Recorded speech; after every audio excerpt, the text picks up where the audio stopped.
Salut à tous! Aujourd'hui, j'ai une surprise pour vous.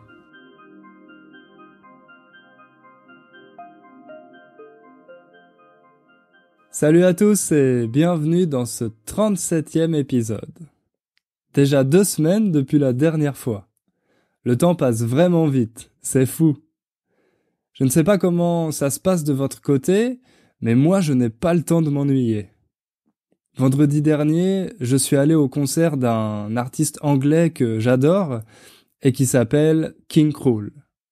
Il a seulement 23 ans, mais il a un talent et une voix incroyables.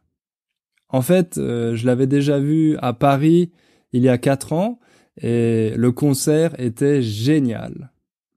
Vendredi dernier, c'était la première fois qu'il venait à Varsovie, parce que oui, si vous ne le savez pas, j'habite à Varsovie, et il a encore fait un super show avec son groupe. Évidemment, il chante en anglais, donc ça n'est pas très utile pour apprendre le français, mais si vous aimez le style Dark Wave, New Wave, je vous conseille de l'écouter. King Krul, K-I-N-G-K-R-U-L-E.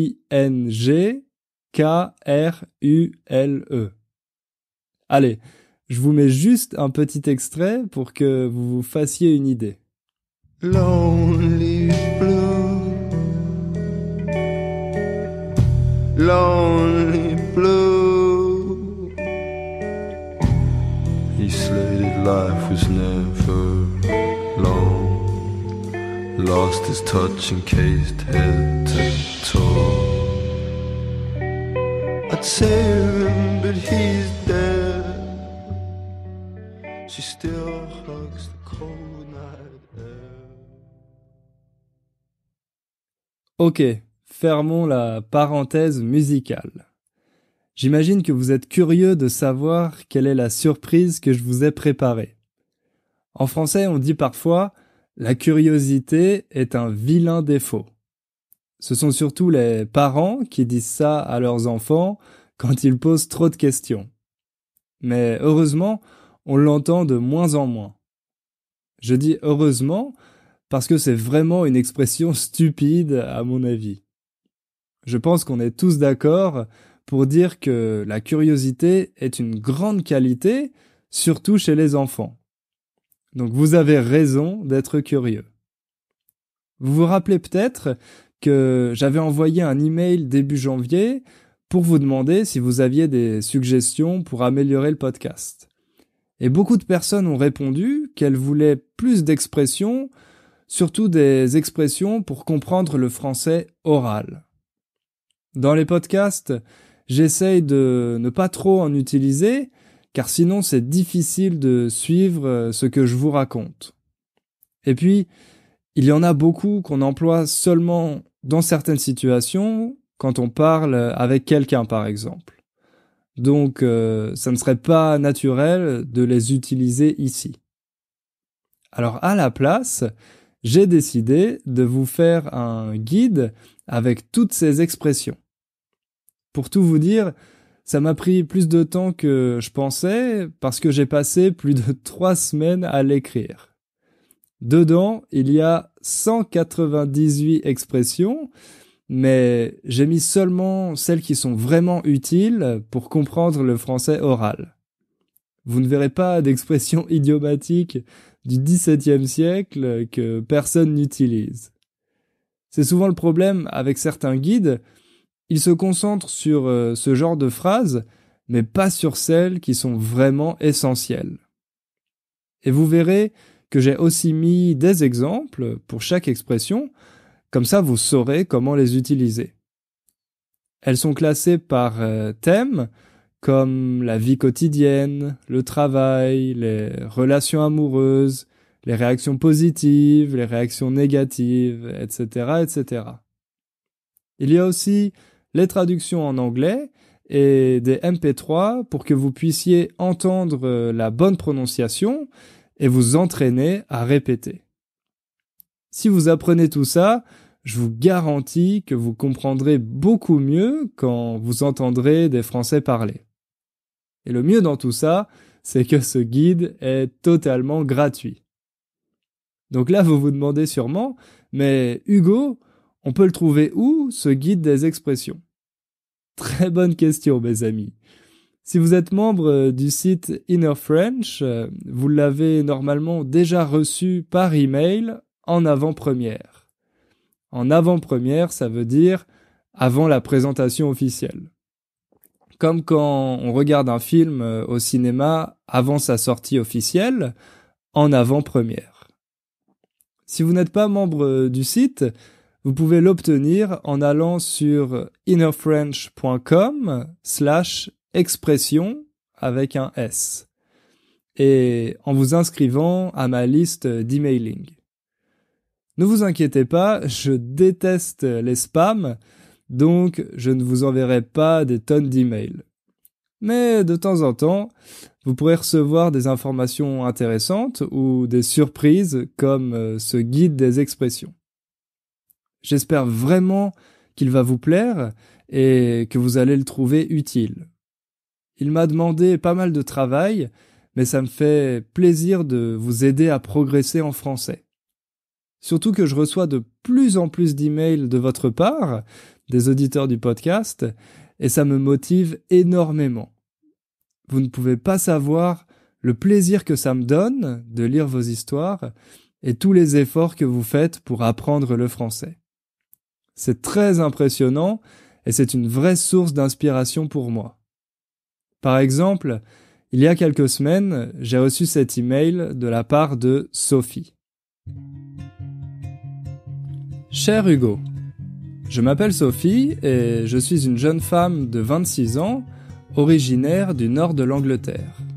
Je suis une fidèle auditrice de ton excellent podcast depuis quelque temps maintenant et tu m'as tellement aidé que je voulais te remercier pour ce cadeau. Mon aventure avec le français est un peu bizarre, unique et ressemble plutôt à un conte de fées. Donc peut-être que je devrais commencer par « Il était une fois » ? Non, ça serait trop long, je crois. Mais bref, je suis allé en France, il y a presque 18 mois, pour travailler pour une famille plutôt aisée à Paris. Quand j'ai débarqué à l'aéroport Charles de Gaulle, la mère de cette famille m'a dit qu'ils étaient dans leur maison de vacances en Normandie et qu'elle avait réservé un taxi pour m'y emmener. À cause des embouteillages parisiens ce jour-là, le chauffeur de taxi et moi étions coincés pendant des heures et des heures. Ennuyeux, non ? Eh bien non. Bien que j'étais très prudente, une jeune femme seule dans un pays étranger, et malgré une différence d'âge et de culture, il y a eu un vrai coup de foudre entre nous deux. Cependant, je n'écoutais pas mon cœur à ce moment-là. Après tout, j'avais parlé à cet homme seulement quelques heures. Il m'a déposé devant un vrai palais où la mère m'attendait. Je lui ai dit merci et au revoir. Mais mon séjour avec cette famille était loin d'être un rêve, malgré leur richesse et le beau cadre. D'un côté, ils étaient très gentils, avec le confort et les bons repas, mais de l'autre, la mère se montrait parfois cruelle et injuste. Donc au lieu de voir mon français s'améliorer, j'ai perdu toute confiance en moi. Je me déconnectais et la situation était si insupportable qu'un jour j'ai quitté la famille. Sur le plan émotionnel, je me sentais traumatisé par cette expérience et malgré mon amour pour le français, à ce moment-là, je n'arrivais même plus à regarder un livre français. Mais chaque conte de fées doit avoir un prince, non ? Au moment où j'étais au plus mal, j'ai reçu un texto de Christophe, le chauffeur de taxi qui m'avait emmené en Normandie. Il m'a dit qu'il n'arrêtait pas de penser à moi et il m'a invité à dîner au restaurant à Paris. Malgré mes sentiments pour lui, mon côté rationnel était encore un peu méfiant. Mes réflexions faites, j'ai accepté à condition de se retrouver dans un endroit animé. Nous avons passé une soirée très romantique à Montmartre et tout le monde connaît la suite. Si je te raconte ça aujourd'hui, c'est parce que grâce à Christophe, je suis retombée amoureuse de la langue française et j'ai retrouvé mon assurance. Il va émigrer pour vivre en Angleterre avec moi, avec l'intention peut-être de se marier un jour. Mais pour le moment, nous nous relayons pour nous rendre visite et je fais tout ce que je peux pour améliorer mon français. Hugo, tu es une énorme partie de ce processus. J'écoute ton podcast au même endroit tous les jours. Une ancienne carrière où je promène mon chien et même si mon français parlé est toujours affreux à mon avis, ma capacité à comprendre s'est énormément améliorée. Donc pour conclure ce mail trop long, tu aides les gens plus que tu ne peux l'imaginer. Tu me donnes de plus en plus d'assurance et tu me permets de mieux communiquer avec l'amour de ma vie. Alors voilà, est-ce qu'il existe quelque chose de plus magique que ça? Kind regards, Sophie. Alors là, merci beaucoup Sophie pour cet email. C'est vraiment une histoire magnifique, on pourrait en faire un film. Et je suis flatté d'en faire un peu partie. Je suis désolé que la mère de cette famille n'ait pas été sympa avec toi. Malheureusement, on croise parfois ce genre de personnes, mais il ne faut pas les laisser nous toucher. Surtout que ton français est excellent, très naturel, et que tu as un vocabulaire très riche. J'imagine que c'est un peu grâce à Christophe, mais surtout grâce à ton amour de la langue et à tes efforts. Je suis sûr que tu vas continuer de prendre confiance en toi et que bientôt, plus personne ne pourra te déstabiliser. En tout cas, j'espère que Christophe pourra bientôt te rejoindre en Angleterre et je vous souhaite plein de bonheur à tous les deux. Donc vous voyez, avec ce genre d'email, c'est impossible de ne pas être motivé. Quand je me lève chaque matin, c'est un plaisir de me mettre au travail parce que je sais que ce que je fais est vraiment utile. Je sais que j'aide des gens, que ce soit mes élèves ou vous, mes auditeurs, à apprendre une nouvelle langue qui leur donnera plein de nouvelles possibilités. On ne sait pas toujours quelles sont ces possibilités. Ça peut être pour notre carrière, pour se faire de nouveaux amis ou même pour trouver l'amour comme Sophie. Le seul moyen de le savoir, c'est d'apprendre et de prendre du plaisir. Si un jour vous vous sentez moins motivé, pensez à toutes ces possibilités, ces aventures qui vous attendent et je suis sûr que vous reprendrez vos efforts. Bon, je vois qu'on est déjà à la moitié du podcast et on n'a toujours pas commencé à parler du sujet principal. Je vous ai promis une sélection de 10 expressions tirées de mon guide. C'était assez difficile d'en choisir seulement 10 parce que comme je vous l'ai dit, il y en a quasiment 200. Mais finalement, j'ai fait mon choix, donc sans plus attendre, on va s'y mettre.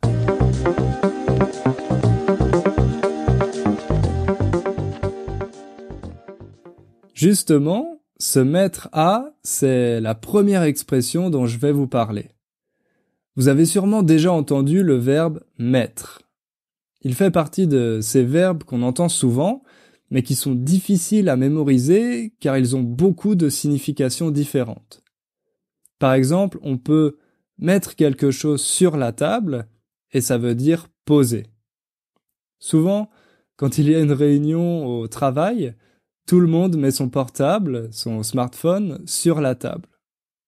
Quand je travaillais en entreprise, je trouvais ça un peu bizarre et je me demandais pourquoi tous les gens faisaient ça. Surtout qu'ils oubliaient toujours de le mettre en silencieux, donc ils recevaient des messages, des appels ou des notifications toutes les 2 minutes. Du coup, la réunion était tout le temps interrompue et ça n'était pas vraiment productif. Mais j'ai fini par comprendre que c'était un moyen de montrer sa place dans la hiérarchie de l'entreprise. Plus on interrompait la réunion à cause de son portable, plus on était quelqu'un d'important et de très occupé. Bref, on s'éloigne un peu de notre sujet. J'étais en train de vous parler du verbe mettre et de ses différents sens. Alors, on peut mettre quelque chose sur la table, mais on peut aussi mettre la table, et là, ça veut dire préparer la table pour le repas. En France, ce sont souvent les enfants qui doivent faire ça. Les parents sont occupés à faire la cuisine, donc ils demandent à leurs enfants de mettre la table. Bon, mais tout ça, ça ne nous dit pas ce que signifie l'expression « se mettre à ». C'est très simple. Se mettre à, ça veut dire commencer à faire quelque chose. On peut l'utiliser avec un nom, par exemple, je vais me mettre à la peinture. Si quelqu'un vous dit ça, ça signifie qu'il veut commencer un nouveau hobby, qu'il veut commencer à peindre. Mais on peut aussi l'employer avec un verbe comme il s'est mis à crier, pour dire il a commencé à crier. Si vous écoutez des Français parler, vous allez entendre qu'ils utilisent souvent se mettre à la place de commencer à. Pourquoi, à votre avis? Eh bien, parce que c'est plus court, donc ça va plus vite. Par exemple, dans il a commencé à crier, il y a 8 syllabes. Il a commencé à crier. Et dans il s'est mis à crier, il y en a seulement 6. Il s'est mis à crier. Donc, c'est plus rapide. Mais attention, quand vous utilisez cette expression, il faut toujours un complément. Vous ne pouvez pas juste dire « il s'est mis ». Il faut un complément. Il s'est mis à faire quelque chose. Deuxième question un peu plus technique. Savez-vous par quoi on remplace le complément d'un verbe qui utilise la préposition « à » comme s'intéresser à ou penser à? On le remplace par i, par la lettre y. Par exemple, tu t'intéresses à la peinture? Oui, je m'y intéresse. Dans la réponse, i remplace la peinture. Ou encore, tu penses souvent à ton travail? Oui, j'y pense souvent. Par contre, quand ce complément est une personne, on utilise les pronoms toniques. Par exemple, tu penses souvent à ton père? Oui, je pense souvent à lui. Et pas j'y pense souvent. Donc avec l'expression se mettre à, on utilise aussi i. On peut demander à quelqu'un on s'y met? Et ça signifie on commence? Ou alors je m'y suis pas encore mis pour dire je n'ai pas encore commencé. Là, je sais exactement ce que vous pensez. Vous vous demandez pourquoi les Français ajoutent tous ces petits mots incompréhensibles. Vous avez peut-être l'impression que vous ne serez jamais capable de comprendre tout ça. C'est vrai qu'au début, c'est difficile et décourageant. Mais ne vous inquiétez pas, car si vous apprenez ces structures, vous commencerez à les détecter dans les conversations et à les comprendre.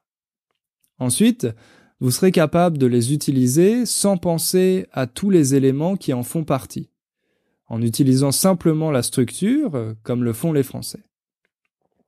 Justement, un deuxième petit mot qui pose souvent problème, c'est le mot « en ». Vous vous rappelez qu'on utilise « i » pour les compléments avec la préposition « à ». Eh bien, « en » remplace en général les compléments avec la préposition « de ». Pas seulement, c'est vrai, là je simplifie un peu.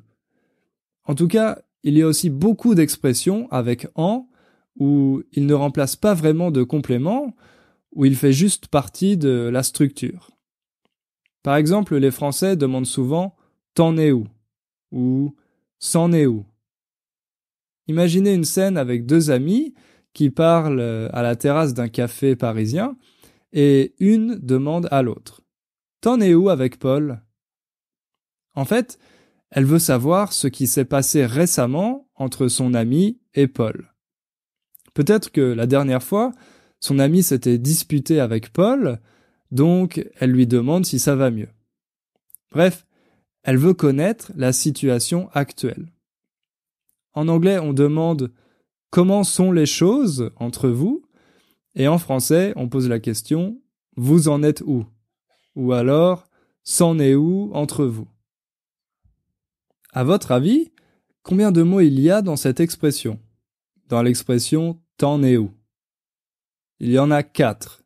Tu, le sujet, en, le complément, est, l'auxiliaire être, et où, l'adverbe de lieu.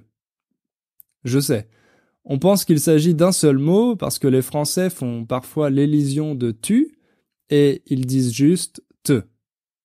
Au lieu de dire tu en es où, ils disent t'en es où. Ça rend la compréhension plus difficile pour les étrangers. C'est à cause de ces petits détails que, quand vous regardez un film français, vous pouvez avoir l'impression de ne rien comprendre.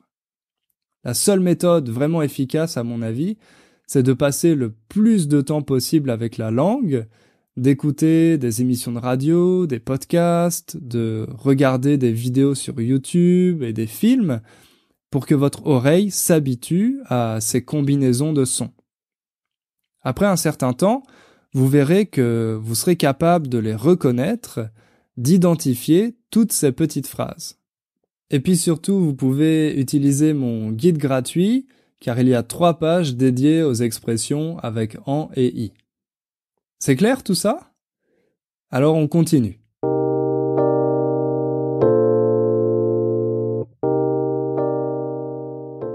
On va parler d'un verbe que vous connaissez tous, le verbe visiter. Le problème, c'est qu'en français, on ne peut pas l'utiliser pour parler d'une personne. Vous pouvez visiter Bordeaux ou le musée du Louvre, mais vous ne pouvez pas visiter votre amie Julie. Vous ne pouvez pas dire « J'ai visité mon amie Julie le week-end dernier ».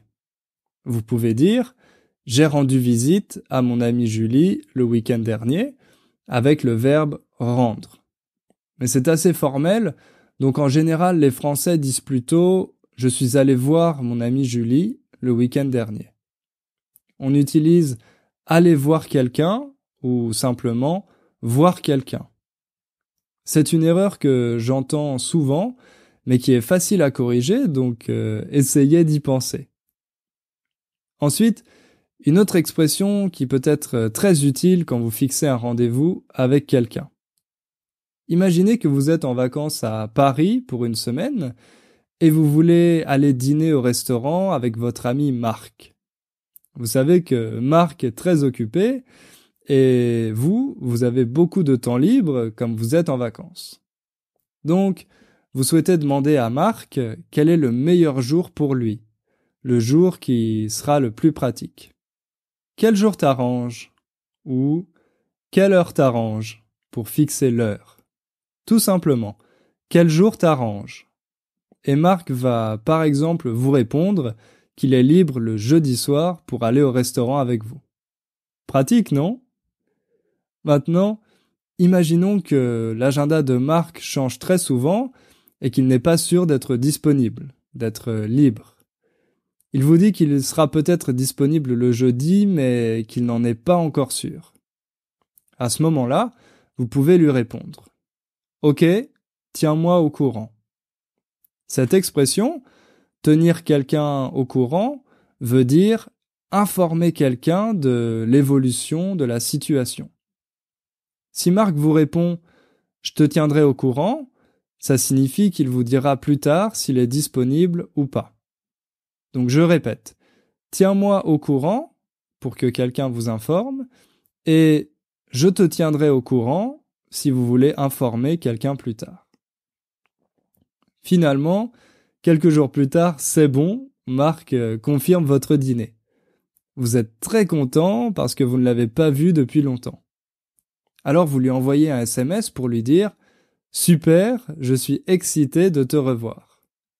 Le problème, c'est que si vous écrivez ça, Marc va se poser des questions sur vos intentions, parce qu'en français, être excité a une connotation sexuelle, ça veut dire qu'on est excité sexuellement. Donc les Français disent rarement ça, et c'est mieux si vous évitez de le dire vous aussi. À la place, si vous voulez montrer à Marc que vous êtes impatient de le revoir, vous pouvez écrire « J'ai hâte de te revoir ». Quand on a hâte de faire quelque chose, ça signifie qu'on est impatient que ça arrive. Ou si vous voulez montrer que vous êtes content à l'idée d'aller au restaurant ensemble, vous pouvez tout simplement répondre « super » ou « génial ». Ok, ça nous fait déjà 6 expressions. Maintenant, nous sommes jeudi soir et vous retrouvez votre ami Marc au restaurant. Malheureusement, vous n'avez pas réservé de table quand vous arrivez. Un serveur vous dit « Il y a pas mal de monde ce soir, donc je ne sais pas si nous aurons une table de libre. » Avec le contexte, en voyant tous ces clients dans le restaurant, vous comprenez que pas mal de monde signifie un nombre assez élevé de personnes. Beaucoup de personnes. C'est un peu contre-intuitif, comme il y a le mot « pas », mais vous savez peut-être que l'expression « pas mal » a un sens positif. Quand on dit qu'un film est pas mal, par exemple, ça signifie qu'il est assez bien. Par contre, si le serveur vous dit qu'il n'y a pas grand monde, ça veut dire qu'il n'y a pas beaucoup de clients. Pas grand monde égale peu de gens. Il y a plusieurs expressions avec le monde qu'on utilise très souvent à l'oral en français, donc là aussi, c'est bien de les connaître. Mais imaginons un autre scénario. On est jeudi soir, vous avez rendez-vous avec Marc. Ça fait 10 minutes que vous l'attendez devant le restaurant et il n'est toujours pas là. Vous savez que les Français ne sont pas très ponctuels, donc vous ne vous inquiétez pas. En général, 10 minutes de retard, c'est quelque chose qu'on peut tolérer. Vous attendez 30 minutes de plus, vous essayez d'appeler Marc, mais il ne répond pas. Apparemment, il vous a posé un lapin. Donc, poser un lapin, vous comprenez, ça signifie ne pas venir à un rendez-vous. C'est une expression idiomatique assez drôle quand vous pensez à cet animal adorable qu'est le lapin, mais assez triste quand ça vous arrive. Ça fait vraiment partie de la langue quotidienne, donc n'hésitez pas à l'utiliser, mais ne le faites jamais. Ne posez jamais de lapin à quelqu'un. Et pour finir, on va parler un peu d'argot. L'argot, ce sont les mots qui sont propres à un groupe social particulier. Par exemple, les mots qui sont utilisés par les jeunes pour que les adultes ne le comprennent pas. Ces mots sont souvent très amusants et certains deviennent tellement populaires que tout le monde se met à les utiliser. Dans ce guide, je vous ai mis une liste de ceux qui sont les plus populaires et de leur signification. Par exemple, le mot fringue qui signifie des vêtements. On peut dire à quelqu'un « j'adore tes fringues » si on aime bien sa tenue, ou encore faire du shopping pour acheter des fringues. Bon, faites attention, on utilise seulement ces mots dans un contexte informel. Comme les Français aiment bien se compliquer la vie, ils ont inventé une deuxième forme d'argot qui s'appelle le verlan. Ça consiste à inverser l'ordre des syllabes d'un mot. Par exemple, au lieu de dire « merci », en verlan on dit « cimer ». La première syllabe « mer » est à la fin et la deuxième syllabe « si » est au début. Et le mot français, ça se dit comment en verlan, à votre avis? Ça se dit « c'est franc ». D'ailleurs, le mot verlan signifie l'envers. Quand vous faites quelque chose à l'envers, vous le faites dans la direction opposée.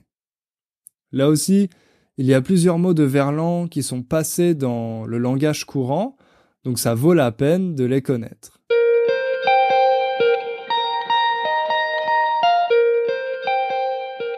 Voilà, c'était les 10 expressions que je voulais partager avec vous aujourd'hui.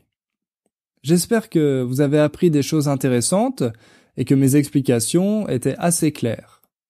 Si vous avez besoin d'aide pour comprendre, je vous rappelle que la transcription complète de cet épisode est disponible sur mon site innerfrench.com.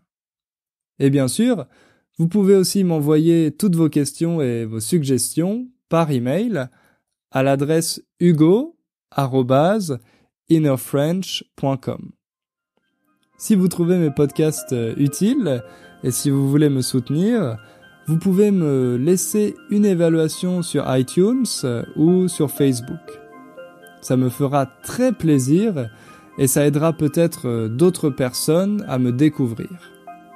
En tout cas, merci beaucoup pour votre soutien et merci de m'avoir écouté. On se retrouve dans 2 semaines pour le prochain épisode. À bientôt!